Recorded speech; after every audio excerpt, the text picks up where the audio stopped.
بسم اللہ الرحمن الرحیم۔ ناظرین اکرام، السلام علیکم ورحمۃ اللہ وبرکاتہ۔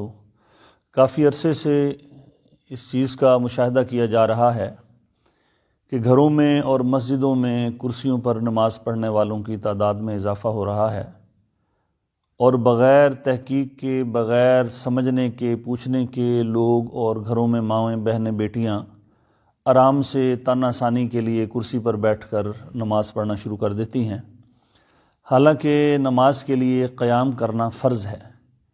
ایسا مریض جس کو صرف جھکنے کے اندر سجدے میں تکلیف ہوتی ہے، اس کے لیے قیام بھی فرض ہے، اس کے لیے نماز میں رکوع بھی فرض ہے۔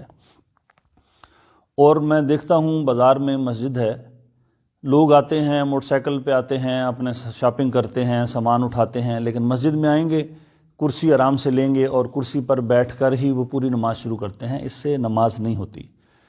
تو میں اب آپ کو بتاؤں گا کہ ہماری نماز کے اندر وہ کون سی ایسی غلطیاں ہیں جو تقریباً 90% پوری دنیا میں ہم مسلمان کر رہے ہیں۔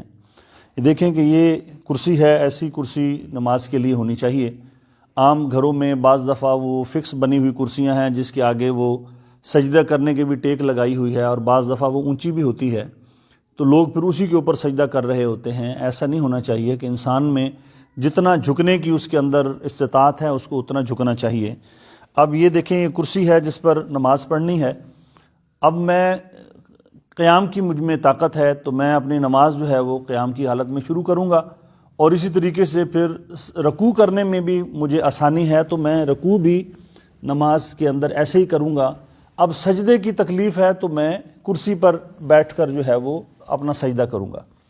اور اس سجدے کے لیے آپ نے دیکھا ہوگا کہ لوگ جو کرسیوں پر نماز پڑھتے ہیں ان کے اندر جو بڑی غلطی یہ ہے کہ وہ نماز کرسی پر شروع کر کے رکوع کے اندر وہ اتنا جھکتے ہیں، اور پھر سجدے میں جانے کے لیے آپ نے دیکھا ہوگا 90% یا 95% لوگ ایسے سجدہ کرتے ہیں۔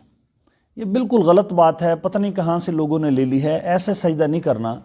وہ میرے بزرگ اور مائیں بہنیں بیٹیاں جن کو رکوع اور سجود میں شرعاً واقعی اتنی تکلیف ہے کہ نہ وہ کھڑی ہو سکتی ہیں نہ وہ بیٹھ سکتی ہیں، ان کے لیے یہ ہے کہ جب وہ نماز پڑھ رہی ہیں یا وہ حضرات جو نماز پڑھ رہے ہیں رکوع میں وہ اتنا جھکیں گے، سمیع اللہ لمن حمیدہ کر کے۔ اب سجدے میں ہاتھ باہر نہیں نکالنے بلکہ سجدے میں زیادہ جھکنا ہے، جتنا وہ آسانی کے ساتھ وہ جھک سکتے ہیں اس کے لیے جھکنا ہے۔ تو یہ طریقہ بالکل غلط ہے کہ جو لوگ رکوع میں تو اتنا جھکتے ہیں اور سجدے میں ہر کوئی اپنا ہاتھ باہر نکالتا ہے۔ یہ غلطی ذہن میں رکھیں کہ سجدے میں باہر ہاتھ نکالنا کوئی جائز نہیں ہے اور کوئی ضروری نہیں ہے، نہ یہ کوئی دین کا مسئلہ ہے۔ ہر کوئی زیادہ ہاتھ نکال رہا ہے، کوئی تھوڑا ہاتھ نکال رہا ہے۔ سجدے میں آپ کے ہاتھ ادھر ہونے چاہیے۔ رکوع اتنا اگر آپ جھک سکتے ہیں ٹھیک ہے، سمیع اللہ لمن حمیدہ کہہ دیا۔ اب سجدے کے لیے آپ کو زیادہ جھکنا جتنا آپ آسانی کے ساتھ جھک سکتے ہیں۔ اور بعض لوگوں میں، خواتین مرد میں دیکھا، جس طرح اس کرسی میں آپ دیکھ رہے ہیں نیچے پائپ ہے، تو لوگ اسی پائپ کے اوپر ایسے پاؤں رکھ کے وہ آرام سے نماز پڑھ رہے ہوتے ہیں۔ یہ جائز نہیں ہے۔ نماز کے اندر قیام بھی فرض ہے، رکوع بھی فرض ہے، سجدہ بھی فرض ہے۔ تو کرسی پہ وہ میرے مائیں بہنیں بیٹیاں بھائی جتنے بھی ہیں، سب سے پہلے قیام تو ہم سب کر سکتے ہیں۔ جب باہر سے آپ چل کے آ رہے ہیں تو اس کا مطلب ہے آپ قیام کر سکتے ہیں۔ تو آپ کو نماز کے لیے، ہر نماز کی رکعت کے لیے قیام آپ کے لیے فرض ہے۔ کوئی ایسا دوست جس کو جو زیادہ دیر کھڑا نہیں ہو سکتا وہ بے شک تھوڑی دیر بعد بیٹھ جائے، ورنہ ہم آسانی سے کھڑے ہو سکتے ہیں، رکوع بھی کر سکتے ہیں۔ اور سجدے میں جن کو کمر کی یا ٹخنوں کی، گھٹنوں کی شدید تکلیف ہے، وہ صرف سجدے میں کرسی پہ بیٹھ کے کریں۔ اور اس کو جو بھی میں نے طریقہ بتایا کہ ہاتھ باہر نہیں نکالنے بلکہ ہاتھ اپنی جگہ پر رکھنے ہیں، اس چیز کا آپ خیال کریں۔ اللہ تعالیٰ مجھے اور آپ کو سن سمجھ کر عمل کی توفیق عطا فرمائے۔ جزاک اللہ خیر۔ اور یہ گزارش ایک اور میں آپ سے کر لوں کہ اس ویڈیو کو آپ آگے شیئر کریں گے۔